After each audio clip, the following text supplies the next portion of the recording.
Have you ever experienced the cruelty of the cosmic joke? It happens like this. You meet someone, and the connection is instantaneous. It feels as if your soul has finally found its way home after a long, lonely journey. Your conversations flow like water, your silences are comfortable, and for the first time in years, you feel truly seen. But then, reality crashes in. Perhaps they are already married. Perhaps they live on the other side of the ocean. Perhaps one of you is ready to settle down, while the other is still fighting personal demons. The logic of the world tells you to walk away. It tells you to close the door, to forget, to be rational. But your intuition screams the opposite. You feel a pull that defies logic, a sense of belonging that you cannot simply get over. This is the agonizing paradox of the right person at the wrong time. But what if I told you that, according to the depth psychology of Carl Jung, there is actually no such thing as the wrong time? What if this painful separation is not a tragic accident, but a carefully orchestrated event by your soul? Today, we will explore the 5 psychological signs that this heartbreaking timing is actually destiny in disguise. To understand why you are suffering, we must first look at how we perceive time. The ancient Greeks had 2 words for time, and they explain the conflict raging inside you right now. The first is chronos.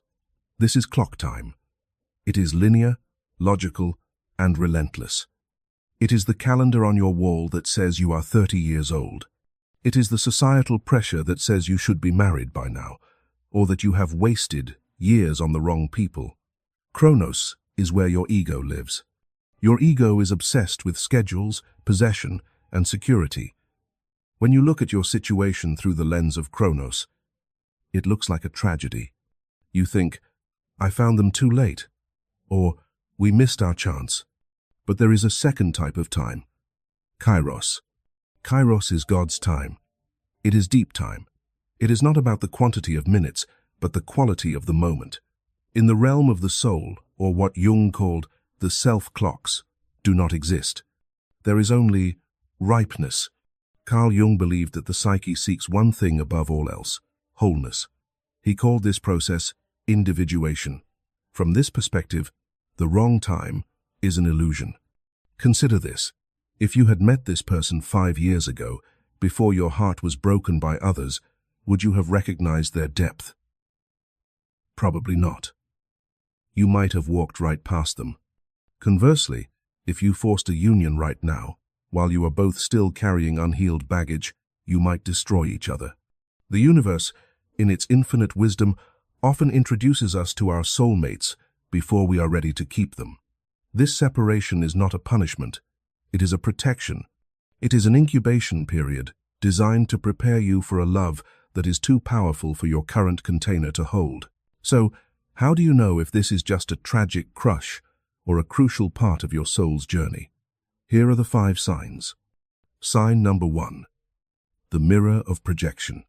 Often, the intense magnetic pull you feel toward this person is fueled by what Jung called projection. When you fall in love with someone who is out of reach, you are often falling in love with a missing part of yourself. This person embodies qualities that are dormant within you, your golden shadow. Maybe they represent the creative freedom you've denied yourself. Maybe they possess the emotional courage you are afraid to show.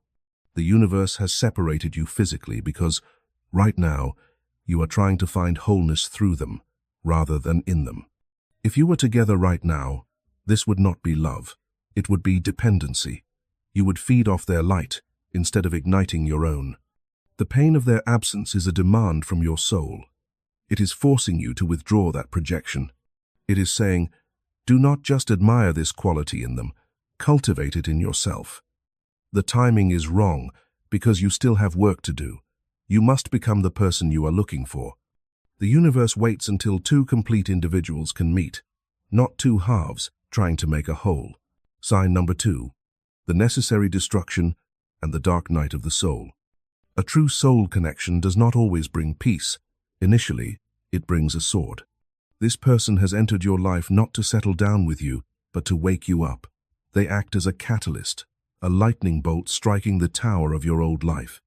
Before you met them, you might have been asleep, living a life that was comfortable but not authentic.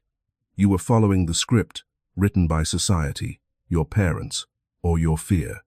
Then they appeared. And suddenly, the life that used to satisfy you now feels empty. The job, the relationships, the routine, it all feels like a lie. This triggers what mystics and psychologists call the dark night of the soul. This is a period of deep existential depression and confusion.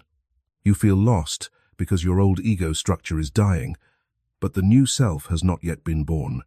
The wrong timing is essential here. If you could simply run away with this person into the sunset, you would bypass this necessary growth. You would use them as an escape drug. By keeping them at a distance, life forces you to face the void. You are forced to dismantle the structures of your life that no longer serve you. This person is the wrecking ball you didn't know you needed. They broke your heart to break open your ego. Sign. Number 3.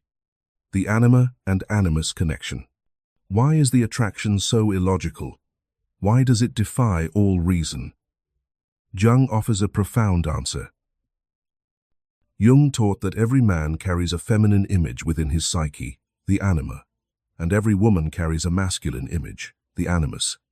For most of our lives, these inner figures act subconsciously, but occasionally we meet someone in the outer world who perfectly matches this inner image. When this happens, the attraction is nuclear. It feels like you have known them for 1,000 years because, in a sense, you have known them inside yourself. However, the goal of this meeting is not just a romantic relationship, it is an internal marriage. The wrong timing is often a mandate to integrate your own masculine and feminine energies. If you are a woman waiting for a man to save you, or a man waiting for a woman to heal you, the universe will keep you apart. The external distance is there to force you to turn inward. You must learn to hold your own space, to validate your own emotions, to be your own partner first.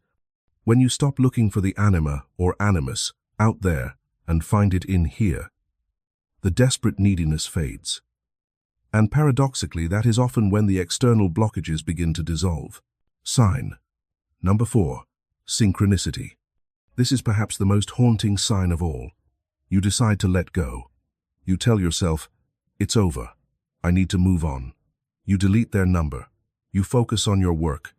And then, the universe laughs. You turn on the radio, and their favorite obscure song is playing. You walk down the street, and you see their name on a billboard.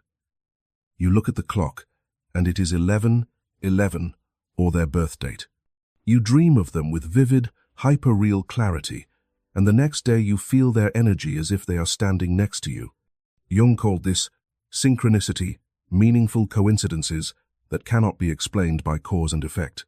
In a seemingly wrong time scenario, synchronicity is a lifeline. It is the universe's way of winking at you. It is a reminder that while you are separated in the physical world of Chronos, you are inextricably linked in the timeless world of the unconscious. These signs are not meant to drive you crazy, though they often do. They are meant to help you keep the faith. They are confirmation that the connection is real, that the story isn't over, and that the bond exists beyond the limitations of time and space. Sign number 5. The syzygy, the divine union. The final sign that this is destiny is a profound shift in how you love them. In the beginning, your love was likely possessive. It was full of eros. You wanted them, you needed them, and you suffered because you couldn't have them. You bargained with God to change the timing. But as time passes in this separation, something miraculous happens. The suffering begins to transmute into gratitude. You reach a point where you stop asking, "Why aren't you here?" and start saying, "Thank you for existing." You realize that their happiness is more important than your possession of them. You love them enough to let them go, to let them live their life, even if it doesn't include you. This is agape, unconditional, transcendent love. This is the syzygy, the divine union. This is the ultimate paradox of the Jungian journey. You only truly possess what you are willing to set free. When you reach this state of non-attachment, you have passed the test. You have stopped fighting reality. You have accepted the wrong time. And often, it is exactly in this moment of total surrender that the energy shifts. By removing the pressure of your need, you clear the space for destiny to finally unfold. So, what should you do now?